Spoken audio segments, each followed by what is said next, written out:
আজকে আমাদের গন্তব্য ভবানীপুরের মল্লিক বাড়ি।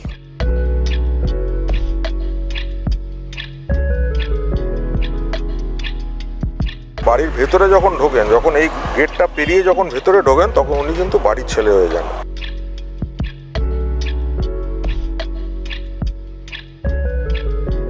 এরকম মানুষই বেশি দরকার। হ্যাঁ, স্বচ্ছ ভালো মানুষ বেশি দরকার আমাদের। যে কোনো রকম প্রোগ্রামে উনি একদম পুরো বাড়ির ছেলে।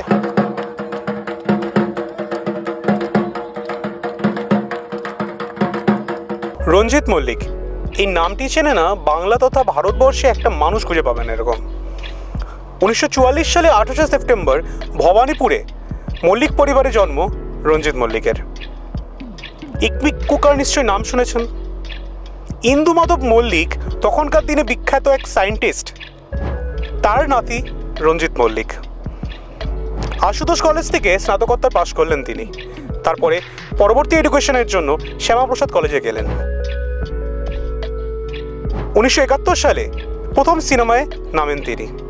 মৃণাল সেনের প্রযোজনায় ইন্টারভিউ সিনেমাতে প্রথম দেখা গেল রঞ্জিত মল্লিককে, আর প্রথম সিনেমাতেই ব্লকবাস্টার হিট। চেক রিপাবলিক দেশের সিনেমার সর্বোচ্চ সম্মান পেলেন প্রথম সিনেমাতেই।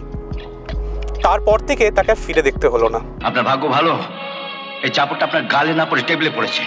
এই জন্যই সাধারণ লোক আজকাল পুলিশকে দু চোখে দেখতে পায় না। তারপর থেকে মৌচাক, দেবী চৌধুরানী, একাধিক সিনেমা করে বলা সত্যজিৎ রায়ের প্রযোজনায় শাখা প্রশাখা একটি বিখ্যাত সিনেমা করেছিলেন তিনি। এরপর থেকে বাংলা সিনেমা প্রেমীদের কাছে এক নতুন উপাধি পেলেন তিনি, দ্য রোম্যান্টিক হিরো। চোখ ভাঙা ঘুমে তুমি খোঁজো না আমায়, আশেপাশে আমি আর নেই। 80-র দশকে সেই সিনেমা প্রেমীদের কার্যত ভোল খাওয়ালেন রঞ্জিত বাবু। অঞ্জন চৌধুরীর প্রযোজনায় শত্রু সিনেমায় এক নতুন ক্যারেক্টারের জন্ম দিলেন তিনি। এক রোম্যান্টিক হিরো থেকে দ্য অ্যাকশন হিরো।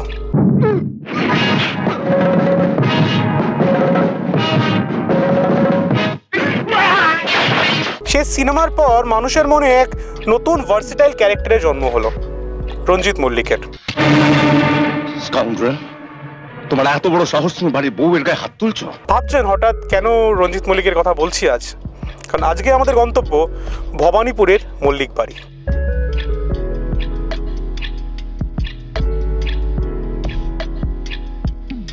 আপনারা দেখতে পাচ্ছেন আমার পেছনে সেই মল্লিক বাড়ির চিত্র। এই মল্লিক বাড়িতেই প্রতি বছর ধুমধাম করে সপরিবারে দুর্গাপুজো পালন হয়।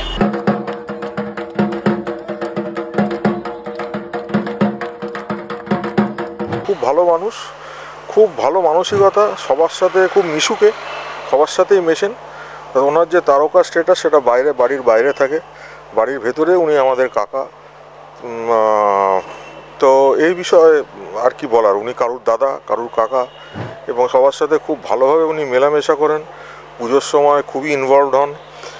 তো এইসবই ওনার বিষয়ে আর কি সংক্ষেপে এইটুকুই বলা যেতে পারে।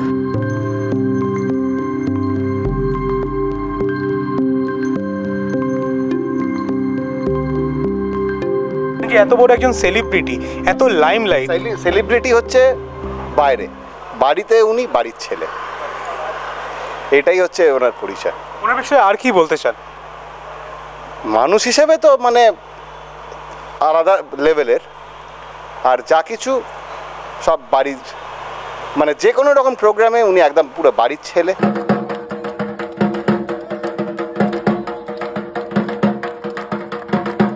তো সাধারণ মানুষ হিসেবে কেমন আপনার থেকে জেনে নেব।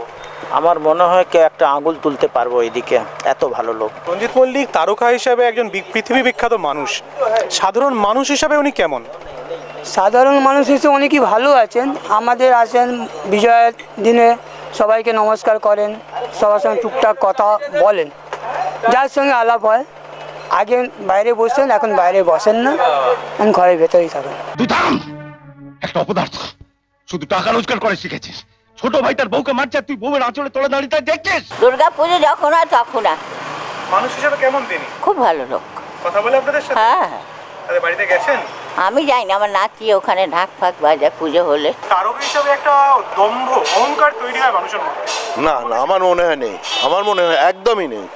কোনো দম্ভ নেই। আমি ওনার সাথে যত কথা বলেছি, আমি জানি না অন্য কেউ কী বলবে, কিন্তু আমি ওনার সাথে যত কথা বলেছি একদম মাটির মানুষ।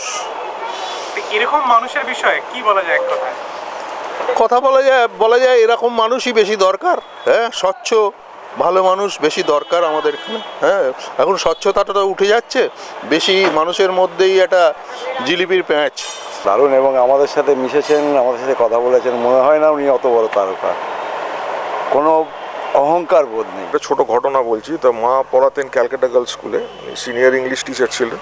তো ওইখানে রঞ্জিতবাবু গেছিলেন শুটিং করতে, রঞ্জু কাকা। তো উনি বাড়িতে আমাদের কাছে রঞ্জু কাকা হিসাবেই পরিচিত। তো সেখানে উনি যখন শুটিং করছেন তখন যা হয় স্বাভাবিক, উনি একটা অত বড় তারকা, সবাই একটু চায় একটু ছবি তুলতে, একটু আলাপ করতে।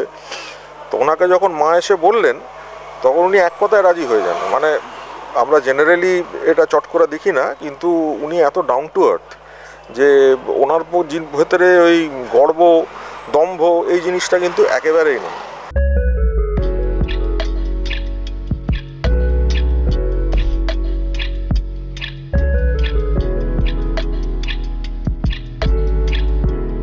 ভাবুন একটা মানুষের কতটা ডাউন টু আর্থ হতে পারে যে সাধারণ মানুষের মধ্যে মিশে যাচ্ছেন এইভাবে। আমরা চেষ্টা করব কিছু সাধারণ দোকানদারদের সঙ্গে কথা বলা, যে তারা রঞ্জিত মল্লিককে দেখেছেন কিনা, এবং রঞ্জিত মল্লিকের বিষয়ে তারক হিসেবে সবাই আমরা জানি, সাধারণ মানুষ হিসাবে উনি কেমন আমরা জেনে নেব। উনি রেগুলার বাজারে আসতেন। দেখো ভাই, আমি এই বাজারে 70 বছর, 8 বছর বয়স থেকে 79 বছর বয়স, আমি রেগুলার এসব পারচেজ করতাম। মানুষ হিসাবে কেমন? মানুষ আমরা ইয়ার্কি করতাম। রঞ্জিত মল্লিকের সঙ্গে অতটাই ইয়ার্কি হয় না, ওই পুরোনো আর্টিস্টগুলোর সঙ্গে ইয়ার্কি হতো। কমল মিত্র, অসিত বরণ, বিকাশ রায়, অনিল চ্যাটার্জি, সব পপুলার। রঞ্জিতবাবুকে বাজারে দেখে কোনোদিন মনে হয়েছে যে এত বড় মাপের একজন অভিনেতা তিনি? না, এরকম কোনো আমাদের সঙ্গে বিচার হয়নি, আমাদের সঙ্গে সেরকম ব্যবহার হয়, এমনি মোটামুটি ভালো লোক। কিন্তু আমার সেই অপরাধের সাজা কি তোমরা আমায় দাওনি? দিনরাত তোমরা আমার এই বউটার উপর অত্যাচার করো। রাতে সে বালিশে মুখ ঢেকে কাঁদে, আর আমি তার স্বামী হয়ে মুখ বুজে তা সহ্য করি। মল্লিক বাড়িতে ভবানীপুরের দেখা পেলাম না রঞ্জিতবাবুর। আমরা খবর পেলাম তার বাড়ির লোকের থেকে তিনি টলিগঞ্জে আছেন এখন। আমাদের পরবর্তী গন্তব্য টলিগঞ্জ। সেখানে গিয়ে চেষ্টা করব তার সঙ্গে দেখা করার। দেখা যাক তার দেখা পায় কিনা।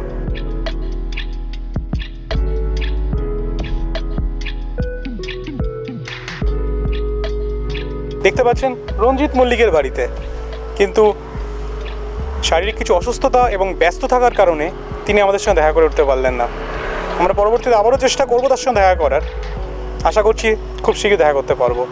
বাট এই গোটা জার্নিটা তার ভবানীপুরের বাড়ির থেকে, ঐতিহ্যবাহী বাড়ির থেকে এখানে আসার অবধি আমাদের উপলব্ধি তার প্রতি এবং তার প্রতি শ্রদ্ধা আরও বেশি বেড়ে গেছে।